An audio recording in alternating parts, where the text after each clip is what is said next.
Alguns pediram que eu falasse da nova moda de filhos que não choram, não fazem xixi, cocô e nem dão trabalho. Eu falo das bonecas. Ops, agora uma mãe reborn vai me matar. Das bonecas chamadas de reborn babies. Eu não tenho visto mais delas, mas eu já vi uma mais moderna que conversava. Uma admiradora me enviou, anos atrás, de presente para eu dar para o meu neto, que devia ter 1 ou 2 anos na época. O boneco era grande, era enorme, viajou para os Estados Unidos, ocupou a minha mala inteira. Ele tinha olhos grandes, amendoados, e era mais assustador que o papagaio da Ana Maria Braga, quando decidia conversar. Você falava e ele repetia o que você falava. Aí eu abri a caixa na sala de estar da casa da minha filha, e quando meu neto viu aquele ET falando, trepou no pai dele como quem trepa numa árvore, gritando e chorando de terror. A minha filha deve ter dado o boneco para algum menino mais corajoso que o meu neto, porque nunca mais eu vi esse boneco.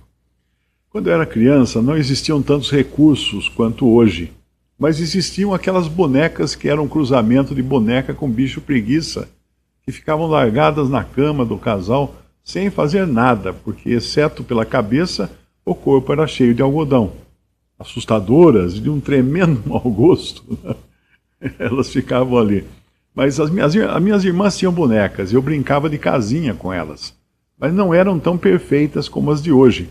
As bonecas de minha irmã mais velha tinham um corpo de plástico duro e a cabeça de borracha macia, e o máximo que conseguiam fazer era abrir e fechar os olhos. Mas a minha irmã mais nova, que era 8 anos, mais nova em relação à mais velha, não diga que eu disse isso, já ganhava bonecas mais reais, que falavam e choravam, quando puxava uma cordinha nas costas dela, também faziam xixi. E de vez em quando eu era a boneca da minha irmã mais velha, como quando ela me vestiu de chapeuzinho vermelho para um teatrinho que ela inventou. Não, a minha irmã não era o lobo mau, esse papel coube à minha babá. Nós tínhamos 2 pets em casa, que na época chamávamos apenas de cachorros. Eram da raça Fox, eram a Tip e o Top, uma fêmea e um macho, e nenhum deles eram chamados de menine. Faziam boa companhia, mas nunca pensaríamos em vesti-los como gente, e nem de chamá-los de filhos. Era a época quando ainda existiam os hospícios, e ninguém queria arriscar e parar em um deles. Aliás, quando a minha irmã mais velha era neném, era bebê, a minha mãe contratou uma cozinheira que vivia dizendo que um dia ainda iria assar aquele bebê como um porquinho. Quando minha mãe descobriu que a mulher tinha fugido do hospital psiquiátrico do Saião, em Araras, achou melhor mandá-la embora, só para garantir. Na época, o WhatsApp funcionava na calçada, com as senhoras puxando suas cadeiras de dentro de casa para fofocar ali. A programação da TV começava, eu acho que às 18 horas, com a sessão Pim Pam Pum. Depois vinha alguma novela, o Repórter Esso e a propaganda dos cobertores Paraíba, que mandava a criança dormir. Já é hora de dormir, não espere papai mandar. Nada de computador, tablet, smartphone, coisas que não tinham nem nos filmes de ficção científica. Reparou que nos filmes antigos de ficção científica ninguém tinha smartphone? Exceto nos gibis do Dick Tracy. Ele tinha, assim, um relógio de pulso, que era também rádio. Mas tudo mudou muito rápido, da válvula para o transistor, para o microchip, e o coração humano, antes profundamente enraizado em relacionamentos com outras pessoas e com Deus, passou a ser cada vez mais redirecionado para substitutos artificiais. Quem na época poderia imaginar que humanos se casariam com bonecas infláveis e chamariam cães e gatos de filhos e filhas? Nós passamos a alimentar animais de estimação digitais, amamos bonecas robóticas, conversamos com parceiros de inteligência artificial e, em alguns casos, adoramos máquinas que falam e respondem como humanos. Em todo o mundo, as pessoas estão se voltando para companheiros digitais e artificiais para preencher os seus vazios emocionais. Bonecas ultra-realistas, cuidadas por adultos, às vezes para substituir crianças perdidas, mas também cada vez mais como companheiras para aqueles solitários ou emocionalmente feridos. Robôs sexuais de inteligência artificial, amantes virtuais que oferecem intimidade e obediência sem a bagunça dos relacionamentos humanos. Essas últimas até não são tão modernas assim. Os radicais islâmicos acreditam que se virarem mártires explodindo o seu próprio corpo num mercado cheio de gente, irão morar num paraíso com 72 virgens de olhos negros, pele branca, cabelos pretos, que não ficam menstruadas, não evacuam e são perfeitamente depiladas. Agora, tente depilar uma boneca inflável e você vai ver ela explodir. Aí nos anos 90, os japoneses, que eram os chineses da época, né, inventaram os tamagotchis. Lembra dos tamagotchis? Eram formas primitivas de vida digital que imitavam afeto e responsabilidade, abrindo caminho para um investimento emocional mais profundo em entidades não humanas. Vieram depois os chatbots de inteligência artificial, como o Réplica, que alguns chamam de almas gêmeas, preferindo-os até a pessoas reais. Influenciadores vieram também, personalidades digitais como Liu Miquela ou o japonês Azuma Hikari. Esses conquistaram seguidores humanos reais, moldando gostos e tendências até relacionamentos. Esses exemplos apontam para uma mudança mais profunda, o condicionamento da humanidade a aceitar formas de vida artificiais, como emocionalmente, relacionalmente e até espiritualmente significativas. E aí você descobre os versículos 13 ao 15 do capítulo 13 de Apocalipse, que pintam uma imagem perturbadora do fim dos tempos.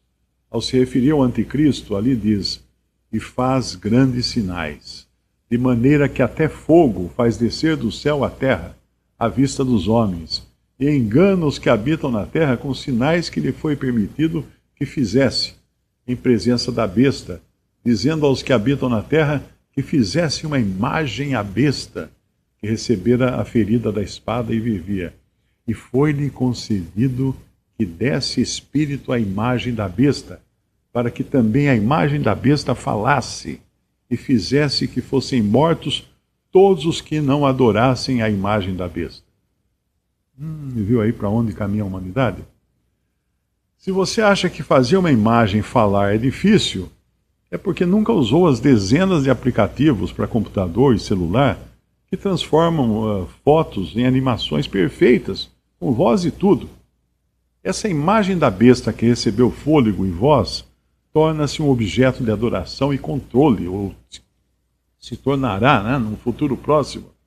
Ela não é mais apenas um símbolo, ela é animada, ela é vocal, ela é autoritária e perigosa. Os paralelos com a tecnologia moderna são difíceis de ignorar, mas eu apostaria mais em um poder satânico do que em tecnologia para fazer isso acontecer. De qualquer modo, já estamos criando imagens que falam, sejam assistentes holográficos, avatares de inteligência artificial ou robôs realistas. Ou até, daqui a pouco, os bebês também de borracha também vão falar. E eles são uma maneira, tudo isso é uma maneira de nós nos acostumarmos a essas coisas. Durante décadas, os gibis e desenhos animados nos fizeram ficar acostumados com bichos falantes. E até com o Pato Donald, que andava só de camisa e sem calças, e ninguém nunca percebeu isso. As imagens tecnológicas estão sendo cada vez mais confiáveis, ouvidas e até obedecidas. E pensar que quando criança eu adorava colocar moedinhas na caixinha da Igreja da Boa Morte, que tinha um anjinho em cima e ele se abaixava assim bonitinho. Cada vez que eu punha uma moedinha, ele agradecia com a cabeça assim. Em alguns países, a inteligência artificial está sendo introduzida nos ambientes religiosos. Padres, robôs, rituais guiados por inteligência artificial e até mesmo deuses de inteligência artificial. As pessoas estão sendo emocionalmente condicionadas a aceitar uma autoridade artificial, especialmente quando ela proporcionar conveniência, afirmação ou companheirismo. Será que a infraestrutura espiritual para a imagem da besta já está sendo construída? Eu não posso afirmar, mas certamente nós vemos um entorpecimento emocional cada vez mais aliado a uma cegueira espiritual rampante. Um dos perigos aqui não é apenas a tecnologia em si, mas o que ela faz à alma humana. Ao trocarmos a afeição real por substitutos programáveis, nós nos tornamos emocionalmente isolados, mas digitalmente apegados. Nós ansiamos por controle sobre os relacionamentos em vez de vulnerabilidade e crescimento, e perdemos a capacidade de discernir o que é verdadeiro daquilo que é sintético, o que é sagrado daquilo que é profano. Esse embotamento dos sentidos espirituais é precisamente o que as Escrituras alertam que acontecerá no fim dos tempos.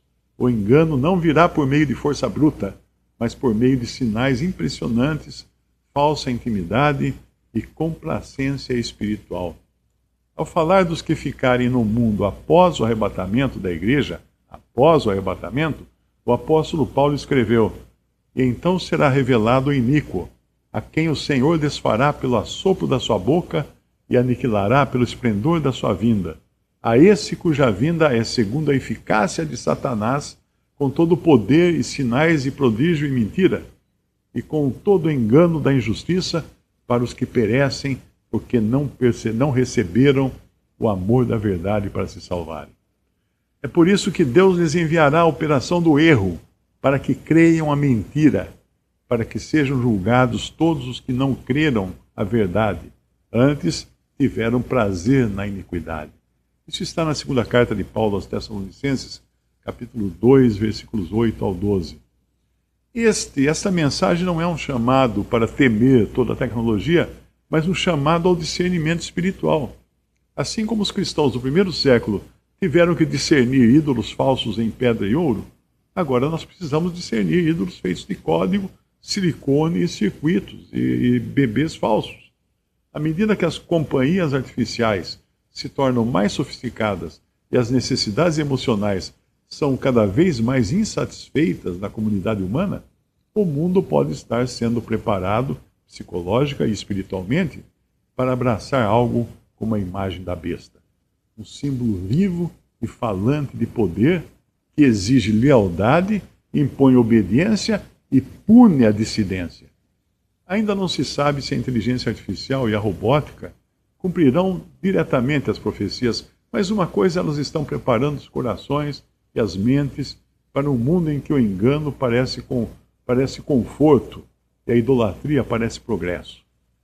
A ascensão do afeto artificial não é apenas uma questão tecnológica, é um campo de batalha espiritual. À medida que as pessoas substituem relacionamentos reais por substitutos digitais, a alma humana se torna vulnerável à manipulação, à desconexão e à falsa adoração. Apocalipse 13 não é mais apenas um aviso distante e enigmático. Pode ser uma realidade em desenvolvimento, tomando forma nas escolhas que fazemos todos os dias. Agora é a hora de despertar e buscar a verdade e resistir à atração do conforto artificial que um dia pode se tornar cativeiro espiritual. Inclusive, bebês robóticos ou bebês reborn. Visite respondi.com.br. Visite também 3minutos.net.